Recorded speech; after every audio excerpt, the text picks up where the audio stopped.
Hello everyone, welcome to IIT and Gate classes. This is lecture 12 on TOC, and in this lecture we are going to start the second topic according to your syllabus of your third chapter, that is PDAs and CFLs. This topic is reduction of CFG. Okay, so let me give you a few examples that what exactly reduction means, and then we will jump to this topic. Okay, so see example 1. S implies AS or null, or S implies A goes to BA or AA. So what do you think? See, this grammar has total 5 production rule.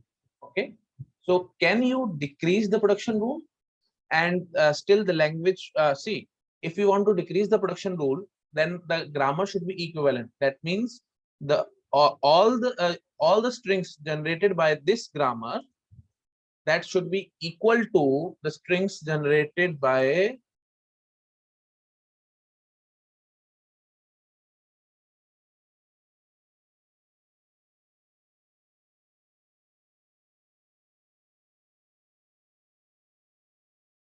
क्या हो क्या रहा है यार तेरे को